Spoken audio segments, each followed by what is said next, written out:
So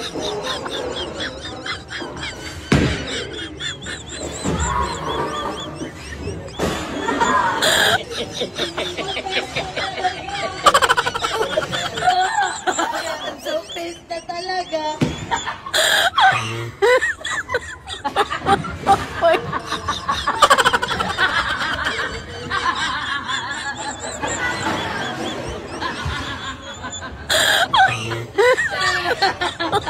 Oh my God. Bigon na siya, bigon. Last na to naman po kamuling na ito. Hello Kathden fans! So ito na nga ha, yung mga main items natin mga kasembreros. Itong relasyon ni na Kath at saka ni Mayor Mark Alcala. Isang ilusyon lamang ito mga kasembreros. And then si Sir Alden no, nag-post ng kanyang pictures doon sa kanyang pahingahan mga kasembreros. Doon sa, parang yung ginawa niyang bagong business na doon sa mga may bike something, parang vintage mga kasembreros. So yun, so pinakauna na nga dito mga, kasi nakita ko na naman ito kagabi, may nag-post na naman no, sariwang-sariwa. May nag-post mga kasembreros na tao dito, na isang fan no. Tapos ang sabi dito ay how sweet Catherine Bernardo and Mark Alcala. Tapos Showbiz Outlet PH mga kasembreros with 163 likes and then reactions and then 106 comments. Nakakatawa kasi ang picture na ito mga kasembreros ay edited lamang. So nakakatawa na minsan alam niyo nakakainis na puro edited, puro AI, and then puro, alam mo yung pagtagpi-tagpi lang ng mga pictures, pagtagpi-tagpi lang ng mga mukha, pagtagpi-tagpi lang ng mga videos mga kasembreros ang ginagawa nitong Kath Mark mga kasembreros na kumapa na fans or fandoms mga kasembreros. And nakakatawa ang picture na ito kasi halatado naman na edited mga kasembreros no. Tapos ang marami pa ay talagang gustong-gusto din kasi may pinagmumulan kasi no. Kung merong apoy, may usok, merong apoy mga kasembreros, may baga kumaga pa. So alam na. So hindi na ako mag-name drop no kasi alam na natin mga kasembreros. So isang malaking ilusyon, isang malaking hallucination, isang malaking imagination mga kasembreros na nag-i-exist itong relasyon ni na Ma'am Catherine at saka ni Mayor Mark Alcala mga kasembreros na kung saan para sa atin ngayon ay kumapa 90% or 80% ng mga politicians, ang impression ng mga tao ay red flag kasi nga sa corruption sa ating gobyerno mga kasembreros. Hindi ko naman nalahat ha. I'm not saying na si Mayor Mark Alcala ay corrupt no. Kasi nga wala naman siya sa mga listahan mga kasembreros. Pero yun nga, talaga magulo. No? In other words, ay magulo ang mundo ng politika mga kasembreros. So, kung si Ma'am Catherine ay edukada, no? Sobrang matalino si Ma'am Catherine. And sabi nga ng mami niya ay maging wise ka na no? Sa pagpili ng iyong magiging partner kasi lifetime mo yan makakasama. So, kung hindi kayo magkiklik, ay mahirap, no? Baka mauwi lang sa hiwalayan mga kasembreros. So, which is true no. So ito lang mga fans lang talaga no, talagang naniniwala no. Hindi ko lang no, parang ganun talaga no, may mga tao talagang mapaniwalain mga kasembreros sa mga bagay-bagay na hindi naman nag-i-exist mga kasembreros.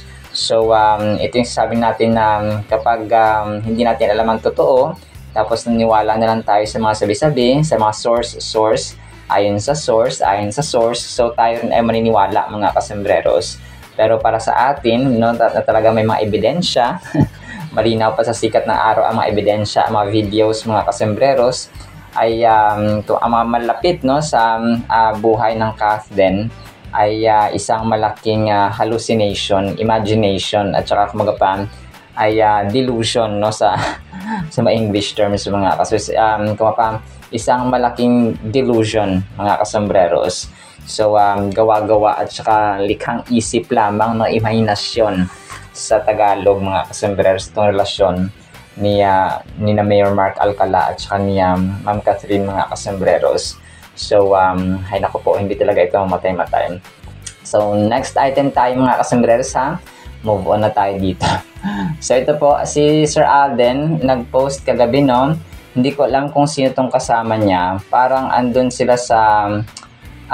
ito yung ano parang tambayan niya na ginawa mga kasambreros na dati. Ayan, na-post na rin natin. And sabi niya dito is, and we back, no? Alden Richards, tapos si Glads yung nakapost dito na nakatag. Si Glads V mga kasambreros. Hindi ko alam kung kasosyo ba niya ito sa negosyo, no? Kasi parang first time ko ito nakita mga kasambreros na magkasama sila. Tapos so ito yung parang ano, hindi ko alam kung another business ito or ano, hindi ko alam kung another business or ibang area, pero alam ko ito yung tambayan eh. Ito sa April, yung isang kasama na dito ay si April na yung pinsan niya mga kasambreros. Pero si Sir Alden tsaka sa April yung kilala ko dito, no? Na nasa picture mga kasambreros. So hindi ko lang kung bagong business ba niya ito or pero alam ko doon sa tambayan niya na pinagawa niya mga kasambreros, na na-vlog na rin natin, no? So yun po. And then ito, next item natin mga kasambreros. So si Mami Min, isising ko itong kay Mami Min, no? Nag-post siya sa kanyang Instagram account ng kanyang business na Rumi Scents mga kasambreros, na yung perfume. Parang 50% off sila ngayon mga kasambreros sa Shopee. So parang pabango ito mga kasambreros, no? Tapos hawak-hawak niya yung ano, yung pabango na Rumi Cool Summer nakalagay dito mga kasambreros. Tapos dito may mga design mga kasambreros na Rumi Scents. So 50% off. So kung gusto niyo po ng cologne ay 15% off sila ngayong araw sa Shopee mga kasambreros. And then ito, nag-post si Sir Alden, no, nung kanyang pasilip ulit sa kanyang disenyo sa kanyang bahay.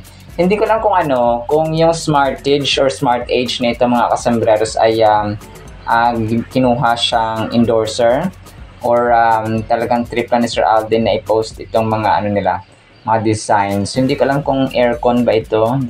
Parang yung dito. Kasi parang siya mga mga voltage mga kasambreros. So hindi ko alam kung siya, kung aircon or ref. Hindi naman siguro, no? Pero ito siguro maging part ng kanyang bungalow mga kasambreros na bahay.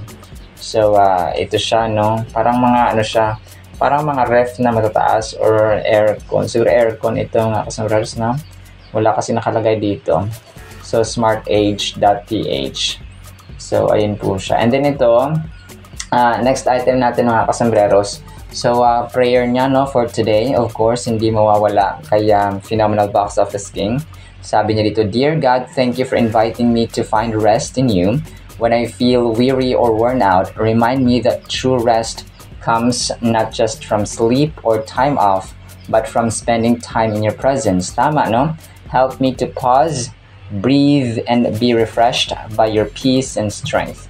As Matthew 11:28 says, Come to me, all you who are weary and burdened, and I'll give you rest. I come to you now, laying down my worries and to-do lists. Rejuvenate my spirit, renew my energy, and help me walk forward with peace, joy, and purpose today. In Jesus' name, Amen. So, Amen and Amen, Pops Alden, no? Talagang ito yung ating part ng daily agenda mga kasambreros. And then ito, so nag-post siya another shots doon sa sa kanyang out of order, no, nung Sunday mga kasambreros.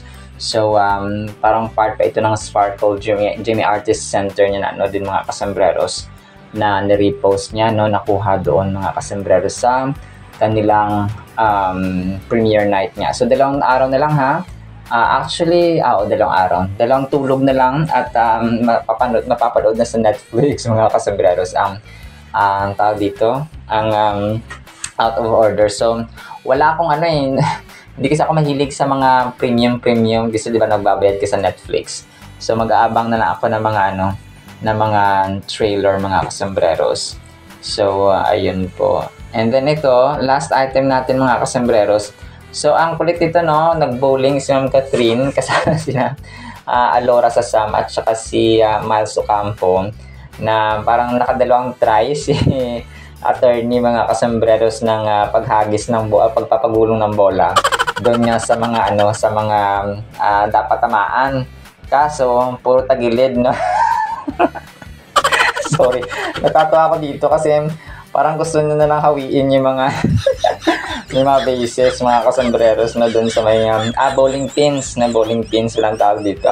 So sina Alora Sasama at si Miles Ocampo, natatawa sa kanya kasi nga pikon na si pikon na si attorney. Ayan, hindi talaga natin nakukuha lahat ng bagay sa mundo, no? Kahit tayo po ay phenomenal box office queen at saka mayaman na at full of influence.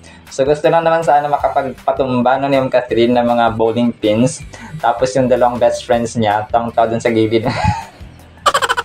Para alam mo yung magtatropa sila, tapos yung isang tulad nga neto yung Catherine, tapos wala siyang naito kahit isa. Yung mga tropa mo tawang-tawanan, pinagtatawanan ka na lang. So sabi niya, Laura, pikon na yan, pikon.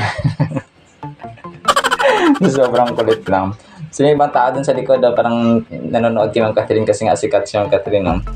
Sin po. Pero ito, throwback lang po ito mga kasambreros, no? Nirepost lang po kagabi ng isang Catherine admin po. Alright, so yun lang sa ating Catherine items, no? Sana po ipakinggan po natin ang Word of God. Today is September 30, 2025. Naku, October na bukas. Ang bilis ng panahon mga customers. Tuesday na po, ha? Sana po ipakinggan po natin ang napakagandang Word of God po. Sobrang ganda po nito. So, sana po ipakinggan po natin. At para po sa ating Word of God ay sobrang ganda po nito mga kasambreros, ha? Ang ating title po ay Itatalaga ang Paghuhukom. Ezekiel 23 verse 24, "And they shall come against you with chariots, wagons, and war horses, with a horde of people or crowd of people. They shall array against you buckler, shield, and helmet all around. I, God, will delegate judgment to them." Ito mga kasambreros, malinaw na malinaw. "And they shall judge you according to their judgments." Napakaganda nito mga kasambreros. Bago po ako nagsimula, medyo napaiyak ako, no? Kasi narinig ko yung yung speech ng isang mambabatas about sa dito nga sa ongoing pag-iimbestiga, no, sa flood control project mga kasambreros na pondo. So ito yung sasabi natin mga kasambreros na ang Diyos po natin ay magtatalaga siya ng paghuhukom. May judgment day talaga. Hindi man sa ngayon, hindi man bukas. Ang sigurado dito mga kasambreros ay meron talagang panahon, no? Merong pagkakataon mga kasambreros habang walang tumitigil na makuha ang hustisya mga kasambreros. Ito po ay si Prophet Ezekiel, no? Unang-una sa lahat, si Prophet Ezekiel nung time na huhusgahan ng Panginoon ang Jerusalem and part ng Israel mga kasambreros na bagaman piniling tao sila ng Diyos ay naging makasalanan dahil sa sa kanilang immoralidad mga kasambreros. So na-mention dito ang Samaria, ang Jerusalem mga kasambreros, and other parts of ng Israel mga kasambreros. So kung sila man, nakita natin mga kasambreros, kung sila man na piniling tao ng Diyos ay may itinalagang paghukom, no, ang Diyos mga kasambreros or parusa, how much more yung mga hindi mga piniling tao niya mga kasambreros. So habang tayo ay nananalangin sa ating bansa mga kasambreros, alam kong diringgin ng Panginoon at magtatalaga siya ng paghukom at ibabalik yung mga nanakaw na pera mga kasambreros na mga taxes. Alam nyo kung bababain natin yung mga pinaka mahihirap na laylayan, yung mga trabahong ultimo sales lady ka lang, sales boy ka lang, or may maliit kang business, tindahan mo, kukuha ka ng permit, yung sari-sari store mo na piso-piso ang income, talagang kukuha ka pa ng permit sa barangay, and so on, at kung sa city or sa town nandyan mga kasambreros, alam niyo mga paunti-unting mga tax na mga ultimong ordinaryong mga tao mga kasambreros. Isipin mo na nanakaw pa yun mga kasambreros, di ba? So pag inipon-ipon nyo na naging billion-billion, imagine mo ilang sari-sari store na maliit dito meron tayo sa Pilipinas, no? Pag kumakain tayo sa mga pag bibili tayo ng mga grocery store, sa mga groceries mga kasambreros, merong mga tax, no? Pag kumain ka sa fast food, may tax, no? Tapos pag nagtatrabaho ka, may tax. So maliban sa income tax, meron tayong value added tax. So hindi naman tayo nagrereklamo, no? Unlike dati na hindi tayo nagrereklamo kasi alam natin may pinupuntahan ng ating mapapiso-pisong pera.